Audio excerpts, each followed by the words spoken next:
Hey, Stew Heads, the weather is getting colder, the nights are getting longer, and that means it's holiday time. Woohoo! I'm your host, Leah. I'm Phil. And I'm Steve. Today we'll be talking about the bizarre and strange aspects of Christmas and Thanksgiving. If you have an appetite for the strange and bizarre, then pull up a chair and grab a spoon for another intriguing serving of Remnant Stew. Remnant Stew is gluten-free, organic, made from all natural, free-range ingredients, and guaranteed to provide the recommended daily serving of curiosity.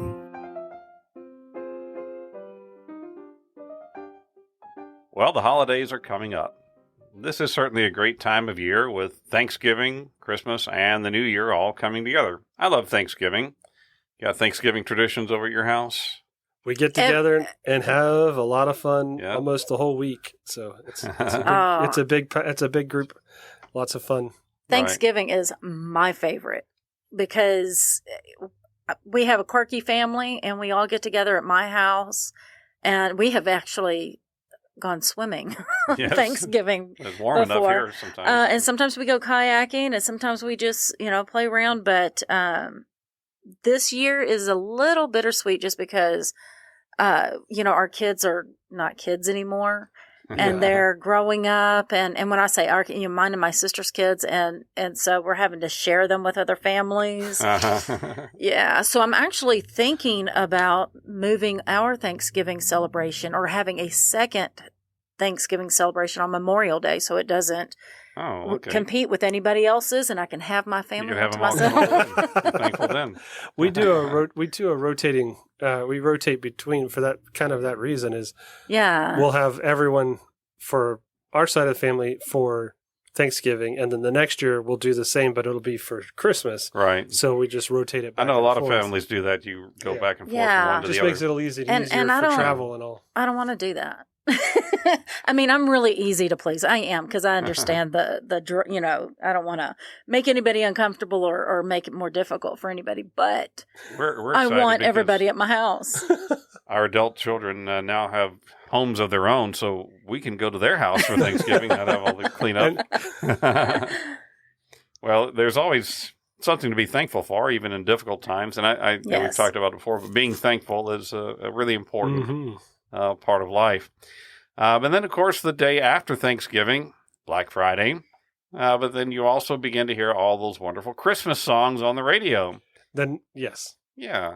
We all have our favorites. What's your favorite Christmas songs? I really like Oh Come All You Faithful. Oh Come All You Faithful. I like the older songs, and I like not Green Sleeves. What is the Christmas? I guess Green Sleeves. Yeah, What Child Is This? I love that medieval melody. Yeah.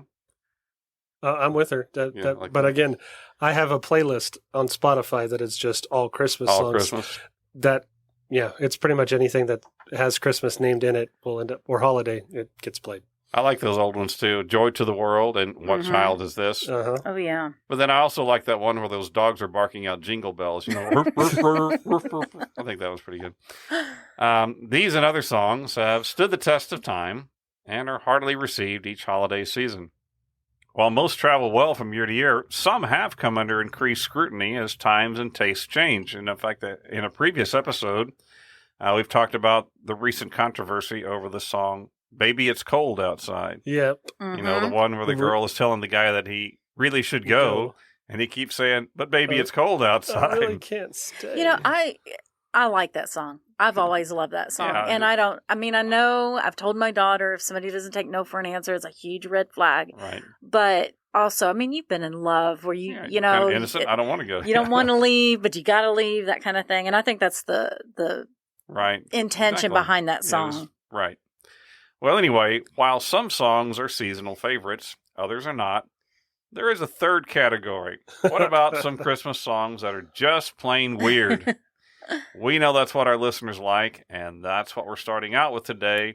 Weird holiday songs. I'm writing the list down because I'm going to go add these to my Spotify. Put these right. You want to run these on your. Right. On your we ought to have a Remnant Stew Spotify list. Yes. Spotify list, exactly.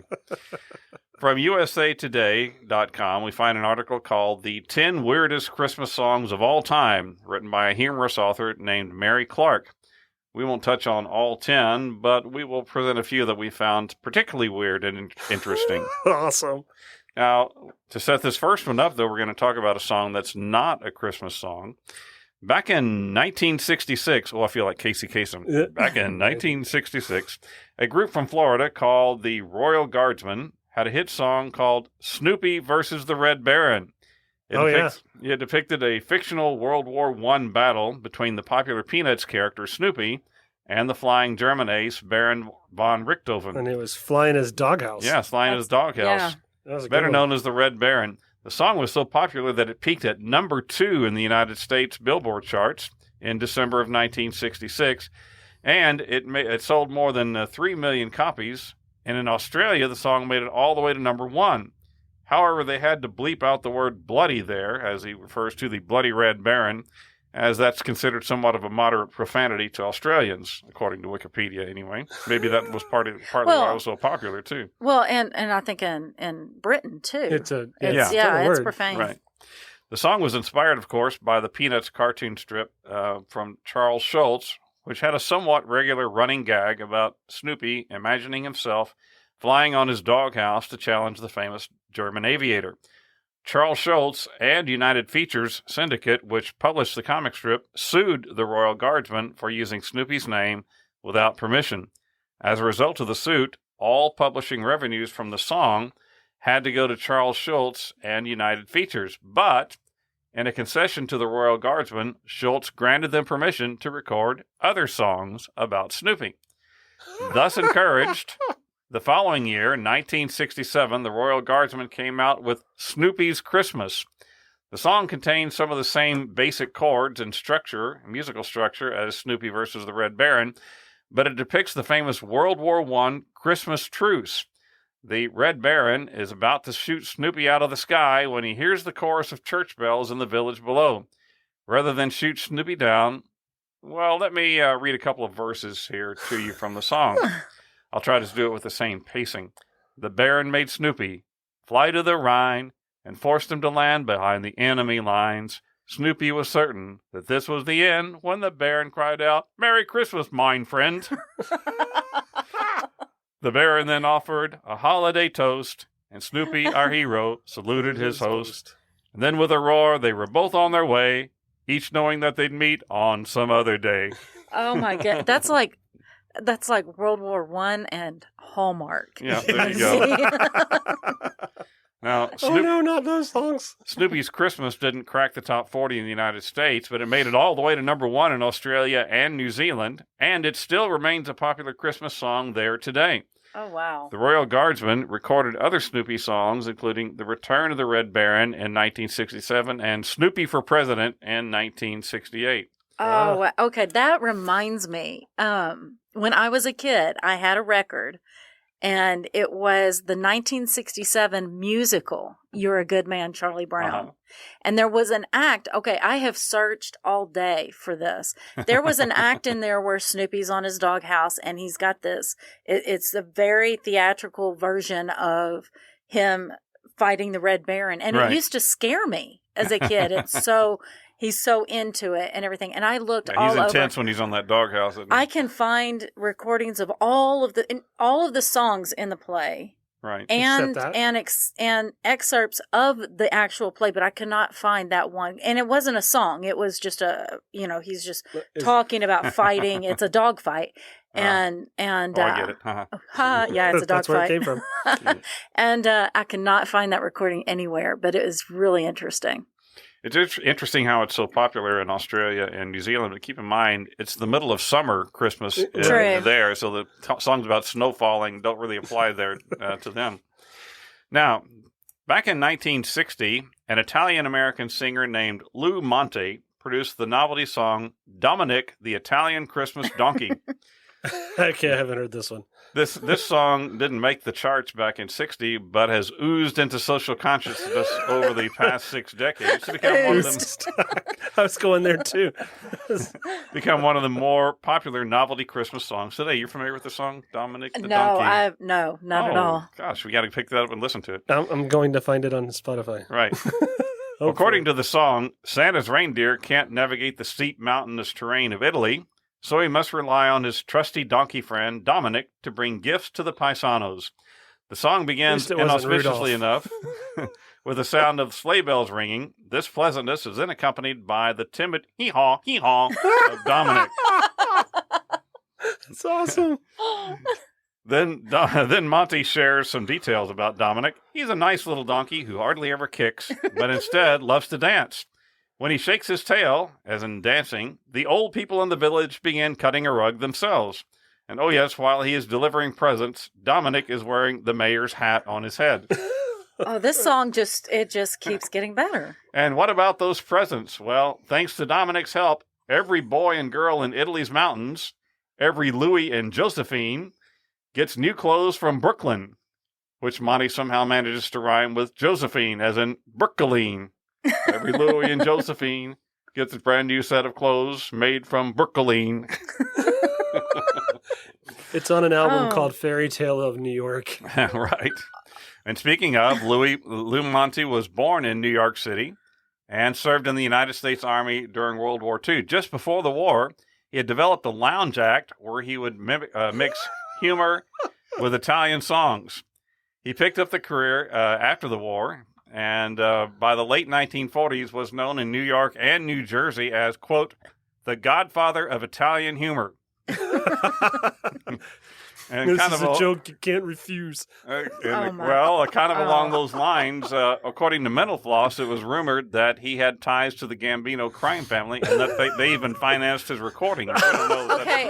And now we're going to the mattresses. Listen, later on in this episode, I have weird facts about Christmas songs. And this was one of them. Yeah. That this song had ties to the mob. Right, exactly. Though Dominic the Donkey didn't receive immediate acclaim, Monty did have success in 1963 with a song called Peppino the Italian Mouse. Evidently, this clever mouse was always eating Lou's cheese, drinking his wine, and scaring his girlfriend. Peppino climbed all the way to number 5 in the Billboard's Top 40 chart. I vaguely remember hearing this song. Never in my life. I think I remember seeing it performed on the Ed Sullivan Show, seemed like. Lou Monty's songs were especially popular with Italian Americans, as his lyrics often included inside jokes that they could relate to. This was important to them, as Italian Americans were considered as outsiders to many people during the post-war years. Monty sold millions of records and played in nightclubs across the country and appeared on television variety shows such as Perry Como and Ernie Kovacs. In 2018, Dominic hit the number one comedy digital track sales tally, and by 2019 had been downloaded more than 21 million times on Spotify. So wow. Dominic had a slow start, but he picked up speed late. Yeah. I have never heard this song. That's awesome. Okay. I imagine everyone is familiar with the song Grandma Got Run Over by a Reindeer. Right. This song was originally released in 1979 by a husband and wife team, Elmo Shropshire and Patsy Trigg. Those are their real names. I remember calling into the radio station, asking them to play this song a lot. Right. The song was a hit at first on country music stations, and then by 1982 had broadened into top 40 radio. Oh, yeah, it did. You're familiar with the lyrics. Poor grandma drinks too much eggnog and goes off her medication, and then tries to walk home in a blizzard. The next morning, she's found in the snow with, quote, claws marks on her back. Yeah. While the rest of the family ponders whether or not they should return her gifts, Grandpa consoles himself watching football, drinking beer, and playing cards with Cousin Mel. Shropshire and Trigg re-released the song a couple of times during the 80s, and then sadly they divorced. Well, you might not know. I wonder if like the royalties was a thing in court, between the divorce. Well, there probably were. What you might not know is that in 1992, Elmo released an album called, quote, Dr. Elmo's Twisted Christmas. No, wait, what? No, that's where I got the word twisted from the other episode we recorded. Twisted Christmas, which includes the song, but also a sequel. Wait, okay, I'm sorry. Are we talking about Elmo? Elmo? No. Of Sesame Street? No. Dr. Elmo's. That was the guy's name. Elmo Shropshire. Okay. That was the husband's name. And suddenly you're trying to think of him singing, of Elmo singing the chorus. Elmo's the Muppet Wrong Elmo. singing this song. Wrong Elmo. Oh my God. Different Elmo. Anyway, well, Dr. Elmo's Twisted Christmas included the original Grandma's song, but also a sequel. Did you know there was a sequel? No. It's called... We're still dying over here. The sequel is called Grandpa's Gonna Sue the Pants Off Santa. That's it.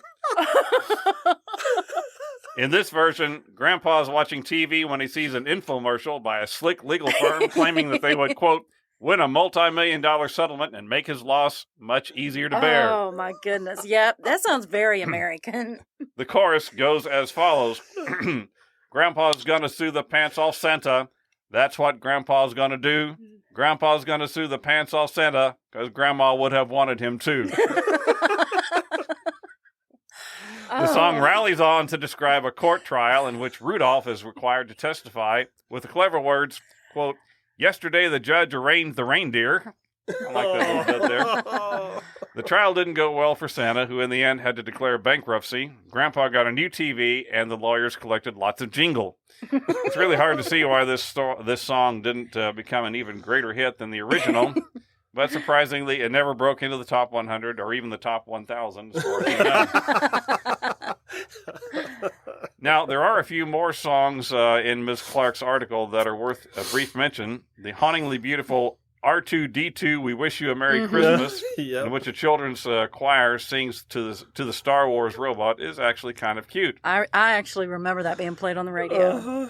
Then there's the 12 Days of Christmas, D-A-Z-E, the 12 Days of Christmas, in which a woman named Faye McKay's true love brings her a different form of alcohol each day, and she becomes progressively sloshed. Then the Material Girl Madonna's song Christmas Tree, in which Christmas Tree winds up being about 24 different euphemisms for, well, never mind what it's for. Yeah, we'll just keep on moving along. Okay. And finally, that girl who just wants to have fun, Cyndi Lauper, for some reason came out with a song called Christmas Conga. The song has basically one line, bonga, bonga, bonga, do the Christmas Conga. I've never heard of that one, and I'm kind of thankful for that. So put those on your list. There you go. Oh, I just want to take a minute and go back and revisit the Star Wars Christmas special you mentioned. Listen, the production was special. I remember seeing this. I was in college. I've never seen it, but I've heard about it. It was special and not in a good way. It was produced and aired in 1978, so just 1 year after that first movie hit theaters. Movie, yeah. Right. Oh, yeah. Yeah, and everything with Star Wars at that time. Mm-hmm. The storyline centered around Chewbacca as he and Han Solo visits Chewie's home planet to spend holiday time with the Wookiee family. Sounds nice. The plot is strung together by various musical numbers, celebrity appearances, and comedy routines. And if it sounds cheesy, that's because it definitely was cheesy. Extremely cheesy. Oh, yes. Kraft was probably the sponsor. Cheese whiz. According to StarWarsFandom.com, otherwise known as Wikipedia. David Hofstede, author of What Were They Thinking? The 100 Dumbest Events in Television History. No, I've got to go read that. We need an episode just on that. He ranked the holiday special at number one. Calling it, quote, the worst 2 hours of television ever, unquote. Shepard Smith of the Fox News Channel referred to it as, quote, a 70s train wreck, combining the worst of Star Wars with the utter worst of variety television. We couldn't come up with anything else. George Lucas's involvement with the production was limited, and he hated it so much that the show was never aired again nor released on home video. Lucas supposedly said that he would be happy if every single copy of the show was tracked down and burned. Somebody's got to have this somewhere. You know, some things are so bad that they're good. Well, listen, yes, the Christmas special does have a faithful following among Star Star Wars fans, though, with many bootlegged copies no doubt. in existence. And they're probably stuck on YouTube all over the place. And I do remember when I was little listening to the radio on Christmas Day, and R2D2 and C3PO were like the DJs. So there you go. Well, now when I told my wife Judy that we were going to talk about unusual holiday songs, she said you have to include Bufo. Most of you probably don't know who Bufo is. No idea. That's Boofo, unless you grew up in Cleveland or somewhere else in Northeast Ohio. In 1958, a Cleveland TV personality named Lynn Sheldon recorded a catchy little banjo polka-style novelty song about Bufo, Santa's dog. Okay. Evidently, Bufo is a very loyal companion to Santa, even sleeping on Santa's feet to help keep them warm because evidently Santa's socks are threadbare, according to the song. Bufo lends a hand, or maybe a paw, rather, to the elves in the workshop, and he's also beloved by the reindeer. Bufo even reacts to Santa's naughty or nice list. If you've been good, he'll bark, ruff, ruff. If you've been bad, he'll cry. The chorus is really catchy. I'll read it to you, but you really should go over to YouTube and listen to it yourself. Bufo goes where Santa goes, and children know where Bufo goes. On Christmas Eve, when all is dark, children hear Bufo bark. Ruff, ruff! Okay, we got to look this song up. It sounds better than I made it sound. Okay. Lynn Sheldon later published a children's book based on the song called Bufo, the Dog That Goes Where Santa Goes, and I found a copy on Amazon for $1.46, so you can look that one up too. Now, that book is actually not part of our holiday gift guide, but we'll get to those later in this episode. But it's a stocking stuffer. There you go. All right, so now I have some Christmas song trivia. One of my favorite Christmas songs is, and it's kind of par for the course. Oh, I love this song. You're a Mean One, Mr. Grinch. Good. Yes. I don't feel so bad for liking it. I love that song. It's sung by Boris Karloff in the original cartoon, right? Well, I don't know. Yeah, that's who it was. With that deep voice, you're a mean one, Mr. Grinch. Okay, but he did the Grinch, but he couldn't sing. So the voice actor that actually did the song is a different Thurl Ravencroft. That's right. I have heard that. Boris Karloff did the Grinch's voice. Okay. Yes, but he couldn't sing. So Thurl Ravencroft did the song "You're a Mean One, Mr. Grinch." That's a great song. And he also lent his talent to sing or to bring the iconic Tony the Tiger to life. So the same... They're great. That's right. By the way, Kellogg's... Well, no. If you're looking for a sponsor, we're going to ask it anyway. Right. Oh, there's that dead horse we're beating again. And also, I think we knew this. I think this is kind of a common trivia. Jingle Bells was not written as a Christmas song. It was originally meant for Thanksgiving. Oh, really? Oh, yeah? Oh, well, you didn't know that. No, okay. I was playing at Christmas. Jingle bell, why would one horse open sleigh? Yeah, it doesn't say anything about Christmas. Snow. Okay. Well, and we here in Texas don't have snow at Christmas, snow? Much less Thanksgiving. but yeah, up in the northern areas, they're talking about just getting out after the dinner and having a sleigh ride. Okay. The song, and I really loathe this song, "Do You Hear What I Hear," has been recorded by various artists over 100 times and is firmly associated with Christmas, but that wasn't the intention of Noel. Oh, I didn't even catch that his name was Noel. I think it's probably Noel. Yeah. Regnie and Gloria Shane, the husband and wife duo that created the song. When they created the lyrics, the Cuban Missile Crisis was in full swing, and the song was meant as a plea for peace. Oh, wow. The lyric, "with a tail as big as a kite," does not refer to the Star of Bethlehem. It refers refers to a missile. Oh, wow. Mm. Yeah. Well, it's getting played on the other side. That's right. Right.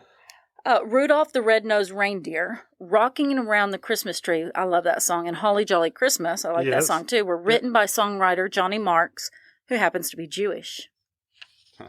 So Christmas it's a good melody. Songs. That's right. He did great. He did good. Thanks, bud. In April 1975, the American military played "White Christmas" over Armed Forces radio as a covert signal instructing soldiers in Vietnam to evacuate Saigon. Ooh. Did you know that? I did not know that. That's that wild. That was a signal to get out. Irving Berlin originally wrote White Christmas for a Broadway musical that was never produced. It was then picked up by Hollywood producers who used it in Holiday Inn, a 1942 film starring Bing Crosby and Fred Astaire. Yeah, I've seen that movie. Yep. Irving Berlin hated Elvis Presley's version of White Christmas so much that he tried to prevent radio stations from playing it. Hark the Herald Angels Sing and Joy to the World are two of the oldest English-language Christmas hymns originating in the 1700s. Right. Mm-hmm. And I really love those songs. And Rudolph the Red-Nosed Reindeer didn't originate in Johnny Mark's classic Christmas jingle. Instead, the character was created by Robert L. May, a staff copywriter for Montgomery Ward department store, as part of a series of holiday-themed coloring books sold by the retail giant. Wow, so it's interesting. So Rudolph and Santa, as we know them today, were both commercialism. Some of the most hated Christmas songs are, can you guess? Last Christmas. Yes, I gave you my heart. Yes. By Wham. And I Want a Hippopotamus for Christmas, which I love that song. I love that song. Yeah. The lady who sings it's really good. Yeah. And the controversial Baby It's Cold Outside, like we said. Yep. The sappy and sad, The Christmas Shoes. Mm-hmm. Oh. Yep. Yeah, exactly. That's everybody's reaction to it. Ugh. One time is all right, but after that, it's okay. But the all-time most hated song is Mariah Carey's All I Want for Christmas Is You.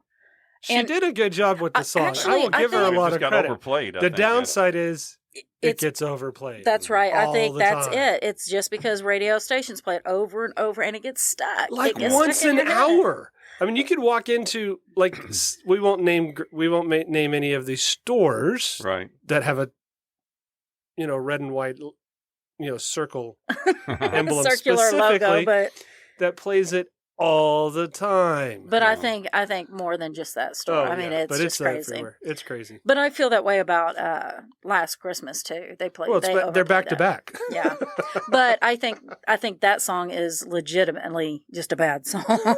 When you mentioned about the one that was written by a fellow Jewish, Rocking Around the Christmas Tree. You remember the great animator. Voice characteristic guy, voice from the animated cartoons, Mel Blanc. Yes. Mel Blanc. Okay, his son, he said his wife had a son, and they, without thinking, they named him Noel Blanc, which in French means White Christmas. And they were Jewish. Oh, that's fantastic. Oh, and I need to give props to my sources, Listverse and BuzzFeed. Thank you. And now for something completely off topic and off kilter. Brace yourself for the oddity du jour. All right, for our oddity today, an Associated Press article from July 28, 2022 details the horrifying recent attacks of wild monkeys on citizens of the southwestern Japanese city of Yamaguchi. Oh, my goodness. Wild monkeys. The attacks on 58 people in the past 2 weeks are getting so bad that Yamaguchi City Hall hired a special unit to hunt the animals with tranquilizer guns, states the article. The monkeys evidently aren't interested in food, so traps haven't worked. They have targeted mostly children and the elderly. Okay, that's not funny. I'm sorry. That is not funny. Well, that it's is not, horrifying. but it is. They are so smart. They tend to sneak up and attack from behind after grabbing at your legs, city official Moscato Salto says. So what should you do when confronted by a wild monkey? The instructions are as follows. Do not look them in the eye. Don't make yourself look as big as possible, such as by spreading open your coat, then back away as quietly as possible without making sudden moves, according to Salto. So make a sudden move by opening your coat as big as possible, but back off. Back off. One woman was assaulted by a monkey while hanging laundry on her veranda.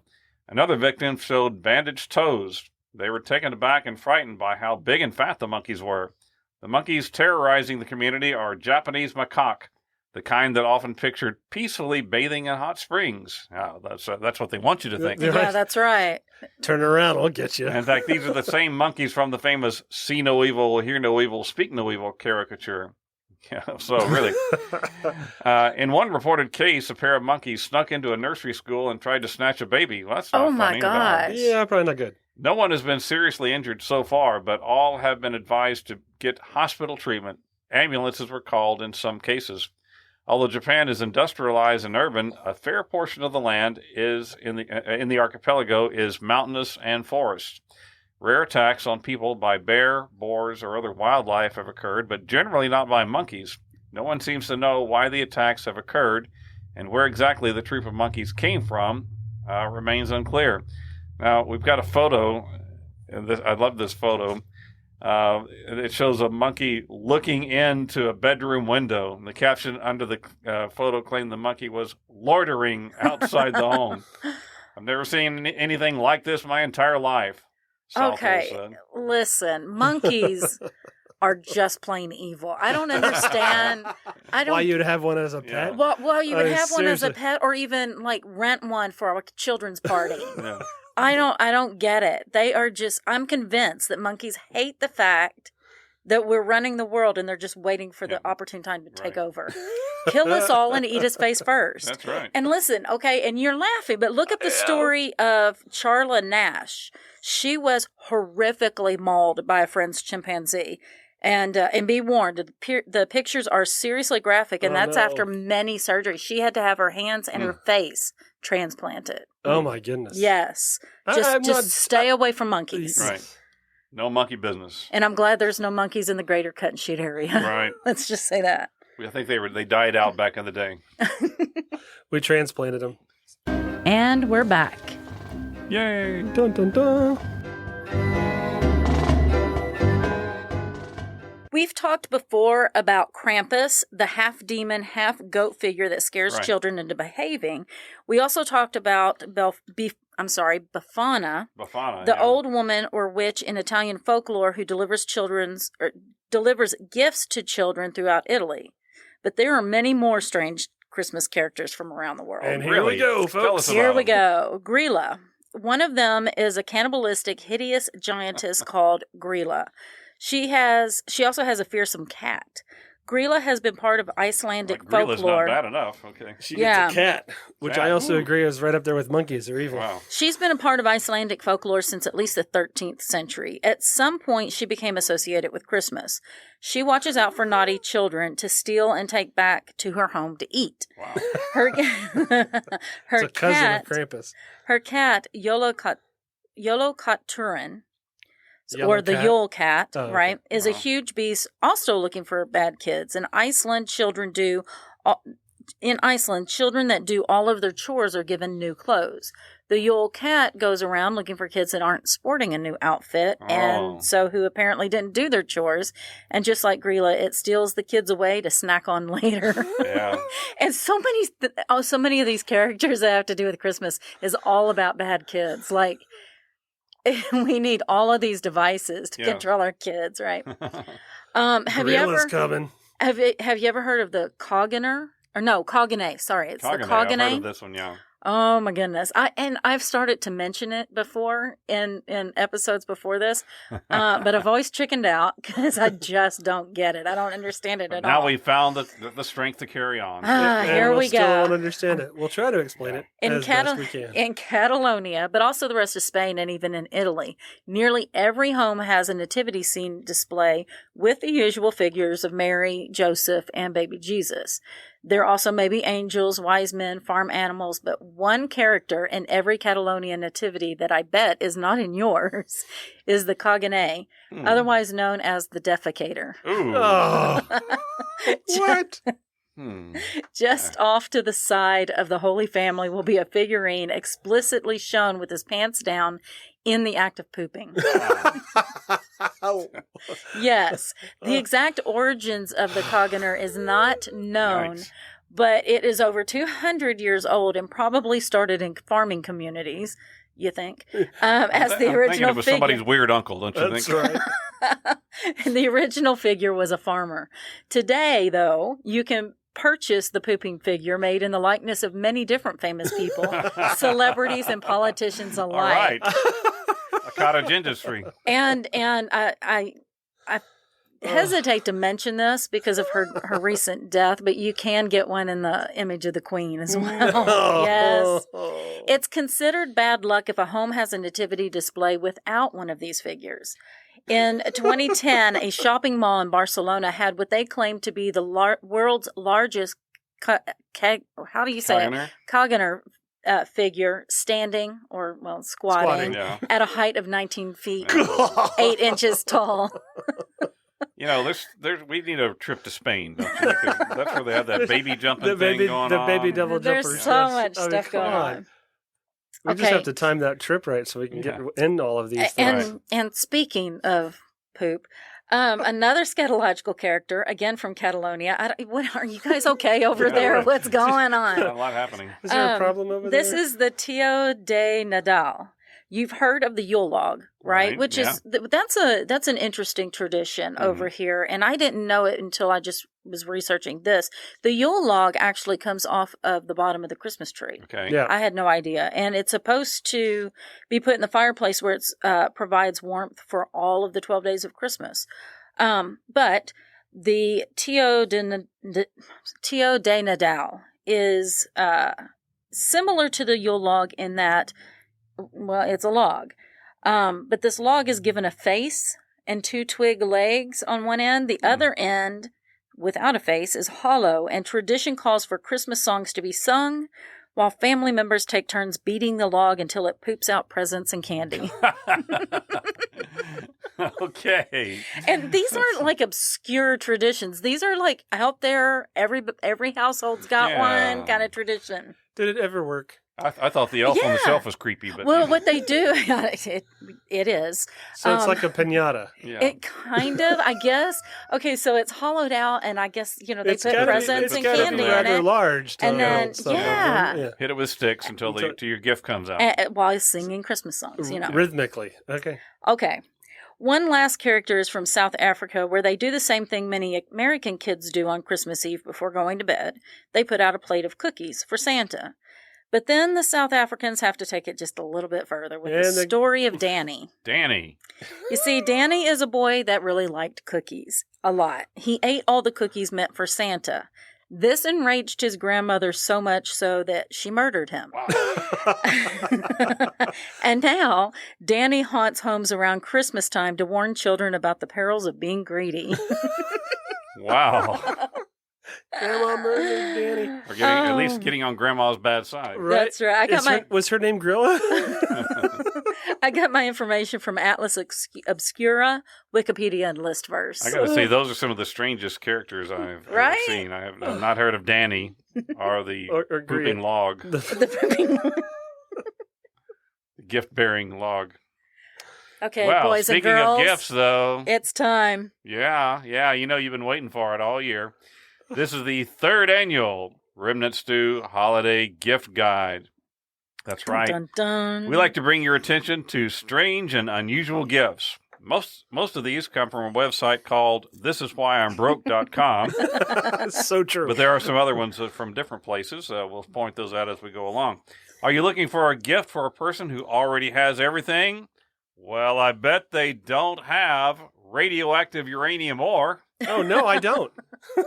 Maybe you have that friend who's working on their time machine or possibly just wants to see if their Geiger counter is working. Well, we are radically positive that they will be absolutely glowing when you unwrap this gift. For only $39.95, available on Amazon.com. Of course. Oh, sweet. You can legally purchase a small container of uranium.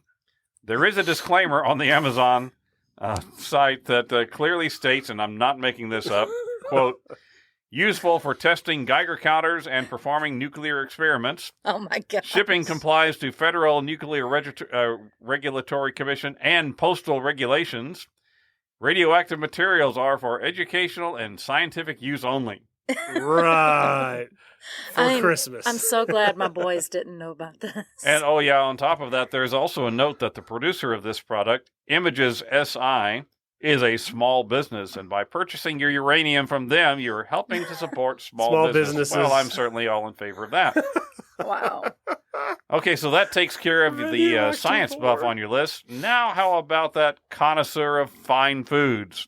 Well, we've got you covered there, too. Enroll your friends in the Gourmet Peanut Butter and Jelly of the Month Club. Yes, that's correct. I can get behind that. Right.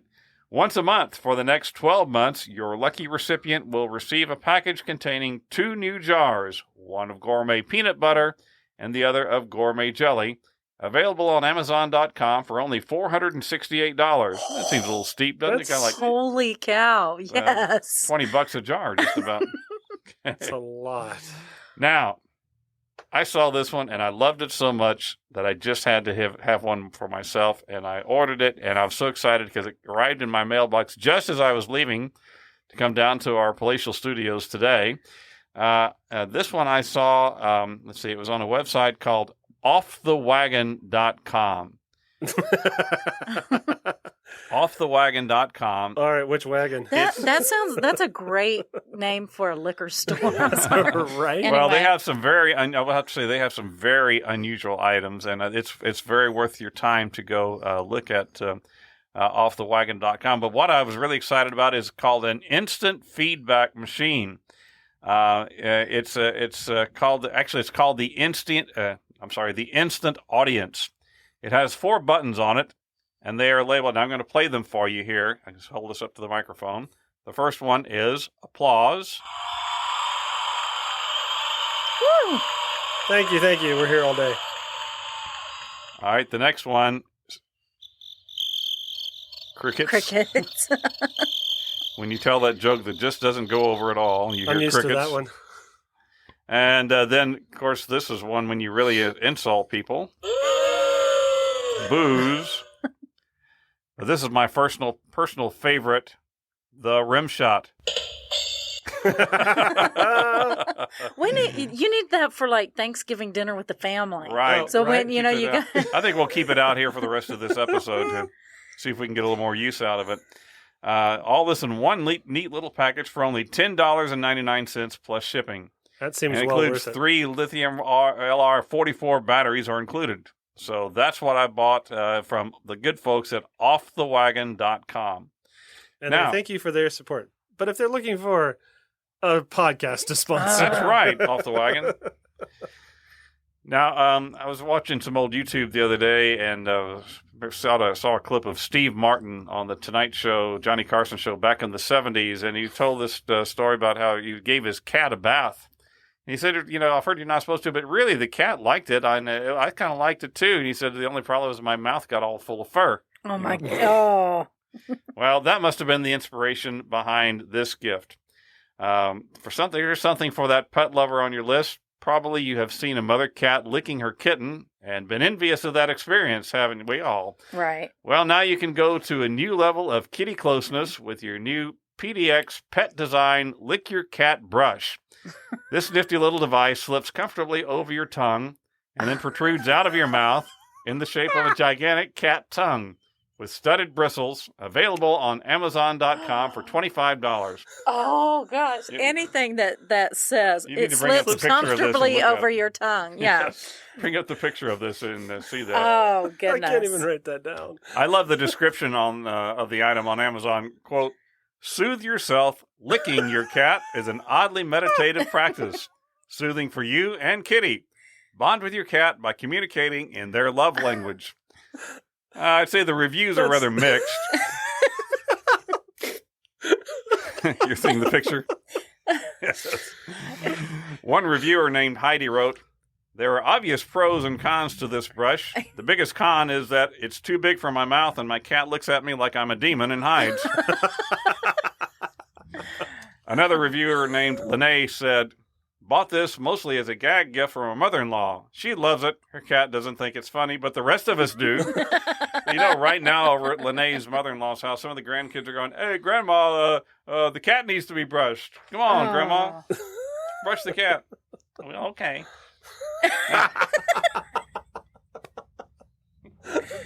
Oh, my word. Now, I think, Leah, you need this one over at your house. Leah has well, I don't need that brush. I'm just going to tell you we're going on to the next one, right? I've seen cats hanging out over at your place. Oh, no. This one is for that practical joker on your list. And Leah, since you live on the lake over there, it's something that you might really find handy. It's a very realistic-looking, remote-controlled floating alligator head. Oh, yes, I need that. I need that. According to their Amazon description, quote, and this is the exact wording, Whether are trying to scare birds or people, it's always amusing and enjoying. Not plastic material, made of rosin material, so simulates the alligator head and looks more realistic. Heh. Okay, I threw in the heh. So you could tell it's from China. Maybe. They had maybe somebody doesn't have quite a good grasp of the English language. One reviewer wrote, quote, "This remote control alligator is super cool. My nephew and I had a wonderful time playing with it. We even caught the eye of the other neighborhood kids, and soon we had a whole alligator party happening. Ha ha." Now, I did not add in the ha ha. That was her original. Available on Amazon.com for $49.99. Did I say how much the cat? No, let's not. Let's just not. Oh, it's $25, the cat brush that you stick on your tongue. Oh, wow. Okay, now, of course, during wintertime, many folks have trouble keeping their feet warm, sort of like Santa mentioned earlier. Yeah. Well, if you don't have buffo to lay on your feet, then keep them toasty warm with a pair of bread slippers. That's right, these slippers look like 2 mini loaves of bread. So you got your loafers on. New kind of loafer, right. Good job. Wait a minute. A new kind of loafer. Oh, wow. That's probably not going to be loud enough to put here. I can increase that. Good.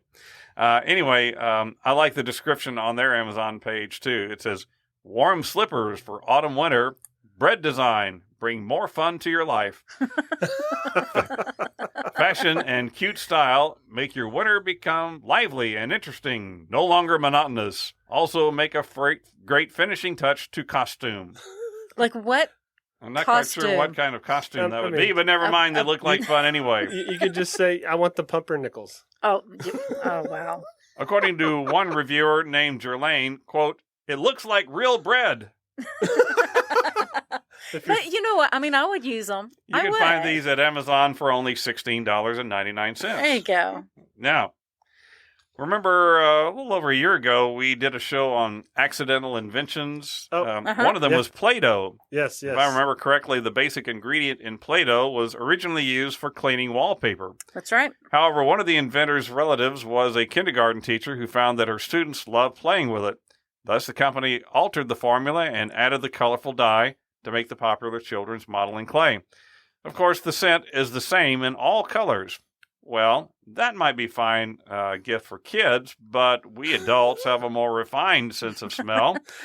That's the reason the Play-Doh people have now developed grown-up scents. Oh, no. These are new versions of their wonderful clay. Admit it, you still love playing with Play-Doh. Absolutely. Now you can indulge your whim with scents such as Day at the Spa, Grilling Steak, Overpriced Latte, Clean Jeans, or Freshly Mown Grass. A 6-pack of cans will run you $14.99 on Amazon.com. That actually sounds pretty cool. That sounds like a cool gag gift. Yeah. Now, finally, what about that friend or relative that lives far away? You don't get to see them very often. Now, of course, you could just send them a dull, ordinary photo that will eventually be thrown away, but instead, why not do this? Send them a potato photo. Oh. That's right. The fine folks over at potatoparcel.com, through the use of space-age technology, will imprint a photo of your face onto a potato and then send it off to your distant friend. So, you can even accessorize your potato with a funny quip. So they can peel it. So, well, I mean, okay, they're saying, why would you send them a dull or ordinary photo that will eventually be thrown away? Yeah, but you could put it on a potato that could eventually rot but these are, and stink. I think they are treated so that they last a little longer. Okay. By the way, their website, in addition to your photo, you can wait a minute, hang on. You can add one of these funny little quips to it, like, "I just wanted to start your day off with a laugh." Oh, wow. Or, Did you hear about the potato that got its head chopped off? It was decapitated. Yeah, Boo is right. Ouch. And how much does it cost to have your face-clad potato mailed to your friend? Only $21.95. So right after the podcast is over, rush on over to potatoparcel.com and take care of your gift list. Oh. And then, you know... I'm not even going to talk about baking them and frying them. Well, that was one of the clips. Was remember when we got baked together? Yeah. Okay. And it wasn't over a bag of Lay's. Before we end this episode, we can't have you thinking that we skipped right over Thanksgiving. After all, it's my favorite holiday. Right. I love Christmas, but I like the comparatively simple holiday of Thanksgiving even more. And I feel like the celebration doesn't get the credit it deserves. I mean, Christmas had to go and steal Jingle Bells, the one and only Christmas holiday song, as if Christmas didn't have enough of its own. Right. So I know there's Over the River and Through the Woods to Grandmother's House We Go. That's a Thanksgiving song, isn't it? I don't know. I think, yeah. I don't know. Because it says, hurrah for the fun is the pudding done. Hurrah for Thanksgiving Day. So they do have Does that it? one. I don't know. Yeah. Oh, okay. All right. Well, there you go. But then Christmas kind of stole that one too. Yeah, kind of. Anyway, in honor of the deliciously amazing holiday that's just a few days away, Yay. here's some Thanksgiving trivia I bet you didn't know. Stomach's growling already. Okay, go ahead. An entire town canceled Thanksgiving once. Well, not exactly canceled, but they postponed it.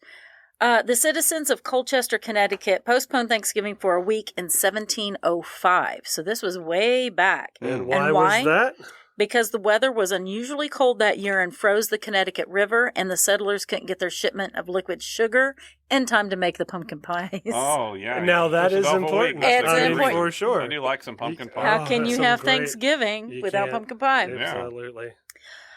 Giving gifts Best at Thanksgiving dessert has never caught on, thank goodness.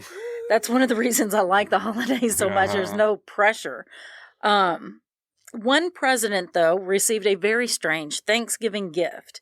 In November 1926, Vinnie Joyce of Nita, Yuma, Mississippi, sent Calvin Coolidge a live raccoon. First of all, you got to love the sound. Nitayuma, Mississippi. That's right. The raccoon was meant to be served as the main Thanksgiving dish, but Coolidge liked the critter so much that he pardoned it and adopted it as a pet, and he named it Rebecca. Rebecca Raccoon.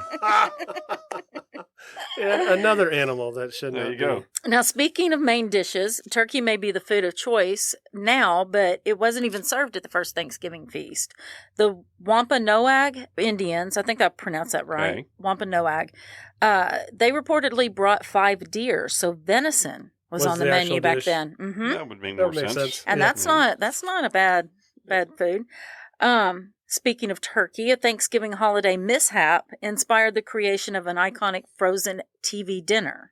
A Swanson employee in 1953 accidentally ordered a whopping 260-ton shipment of Thanksgiving turkeys. An innovative salesman took inspiration from the prepared foods served on airplanes and came up with the idea of filling 5,000 aluminum trays with the turkey, along with cornbread dressing, gravy, peas, and sweet potatoes to complete the offering.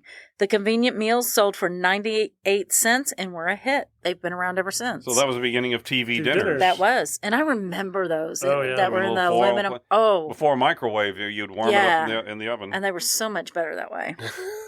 They weren't terrible. I'll say I've had some were better, some were worse, but they weren't awful. Well, way back in our very first episode of Remnant Stew, Balloonacy. called Balloonacy, Take us back to our home. it's still one of my favorites. It's worth checking out. We talked extensively about the Macy's Thanksgiving Parade Yes. and all the balloon mishaps over the years. But Who doesn't love a good balloon mishap? Yeah. That's Absolutely. right. The very first parade in 1924 did not have any balloons at all, though. In fact, it wasn't until 1927 that Felix the cat, the very first parade balloon, made an appearance. Right. The first parade, though, was still a sight to see as they had animals from the Central Park Zoo. Oh. They Yeah. brought the zoo animals out. That's okay. So that's what the balloons and all of their danger and all of that replace. They're a lot safer than the tigers and lions going down You're the not street. going to get mauled. Bring an elephant down the street. There we go. And have you ever thought, how in the world did the turkey get its name? Is it from the country? From the country? Well, kind of. During the reign of the Ottoman Empire, a bird was imported to Europe from North Africa. It was like a guinea fowl, but the Europeans called them the turkey cock and the turkey hen because they came from the Turkish lands. Then when the settlers came to America and saw the bird that greatly resembled the imported fowl from back home, they named it a turkey. So it is kind of in a roundabout way associated with turkey. Interesting. Now, if you happen to be vegan, what is it that you eat on Thanksgiving Day. Have you ever heard of? Yeah, I've heard of this. Tofurkey? Tofurkey, yeah. Why give it a meat name? Just leave it at tofu. It's a tofurkey roast. Tofurkey is faux turkey. No, really? The brand name of a meat substitute in the form of a loaf of vegetarian protein, usually made from tofu and stuffed with a mixture of mushrooms, herbs, and wild rice. And no, thank you.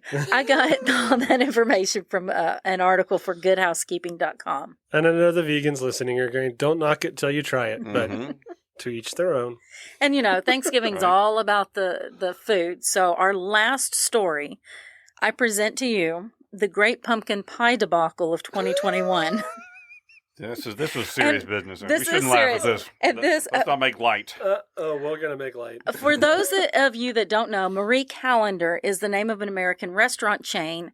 They also create frozen meals and desserts. And honestly, I knew about the frozen meals and desserts. I don't think I've ever seen an actual restaurant. Interesting. It might be they must be in some other part of the country. Yeah. We don't have one in the greater cut-and-shoot area. I know that. This is true. Well, last November, this hit the internet. Last November, a woman named Sharon Weiss posted an overly passive-aggressive message on Marie Callender's Facebook page that said, "Thanks, Marie Callender, for ruining Thanksgiving dessert." The food company responded to the post by thanking Sharon for the post, apologizing for the inconvenience, and asking that she direct message the company so that they could extend help. The post went viral. Oh, Lord. While Marie Callender's response to the post was very politely worded, the other comments on the post were not so kind. They were hilarious. The picture that accompanied Sharon's post made it obvious that Sharon either didn't follow the directions on the pie box or her oven was accidentally set to crematorium heat. One article put it this way, quote, "It looked like the pie had been dug out of the ruins of Pompeii." The pie was completely black. The crust was black. The filling was black. She posted this picture along with it. So some of the comments on that post. "Ma'am, do you know the fire alarm isn't a timer?" "How many days did you bake this for?" Or this post addressing the blame game Sharon was bringing to the table. Quote, "I get it, Sharon. I didn't put enough coffee grounds in the coffee maker this morning and the coffee came out weak. Thanks, Marie Callender." And pretty sure the instructions don't say, "Yeet pie into the sun." Another one goes on to say, "I'm no culinary genius or anything, but I'm pretty sure the instructions say to bake those pies, not light them on fire and stick them in the broiler." One guy summed up the situation that poor Sharon was facing by posting, quote, "Sharon out here getting roasted as her pie." Poor Sharon. Now, many people have seen all the glorious memes that came out of this as it was happening, but you may not know the rest of the story of exactly how the pumpkin pie came to be a dry black mess. Sharon followed the instructions on the box to the letter. But the mishap wasn't due to faulty instructions, so it wasn't Marie Callender's fault either. What went wrong? What turned out, as many people not so subtly insinuate it, to be user error. After the Great Pie debacle, Sharon used her oven to bake a Thanksgiving turkey breast, but that too came out black, shriveled, hard chunk of charcoal, and that's when Sharon's husband checked to see what was wrong with the oven. Somehow the temperature setting had been changed from Fahrenheit to Celsius. Oh! So the pumpkin pie... Yeah, there's a little difference. Blame the metric system. That was supposed to be baked at 375 degrees actually met its fiery death at 700 degrees. 707 degrees. I didn't know they would go that hot. Well, actually, or close to it, because most ovens, including Sharon's, top out at around 500 degrees, but that still proved to be too much for the poor pumpkin pie. Great story, though. That information came from CNET, that's CNET.com, and boardpanda.com. Wow. But it was all over the internet. And now it's time, boys and girls, for the Trivia Challenge. All right, friends, it's time for the Trivia Challenge. Like and follow our Facebook page at Remnant Stew Podcast. Like and share this episode post. Put your answer to the Trivia Challenge question in the comments of that post. The first person, not the first person, or the first person too. Anyway, whoever does all that will be the winner. and will be mentioned in an upcoming episode of Remnant Stew. We are also opening our trivia challenge up to school kids. So your classroom listens to Remnant Stew and they want to answer the trivia question, then send us an email with their answer to staycurious@remnantstew.com. If your class wins, we'll send a cool little care package to the class. So what's our question today? Okay, this comes from our Cajun dude, Harbin. Yay, Harbin. There is a tradition in South Louisiana along the Mississippi River on Christmas Eve night that makes the night sky glow, but it's not your typical Christmas light display. What is it, and where is it most famous? Interesting. And I had no idea about this tradition. Oh, that's cool. Interesting. Yeah, all right. And with that, the three of us, me, Phil, and Steve, here at your favorite quirky little podcast, would like to wish you and your family a Thanksgiving full of delicious, perfectly baked turkey, not charcoal, fluffy mashed potatoes, yummy desserts, and uncomplicated and fun family time. Now, after you eat that, you should get out in the yard and throw the football around, and we hope that your team wins or at least plays a good game.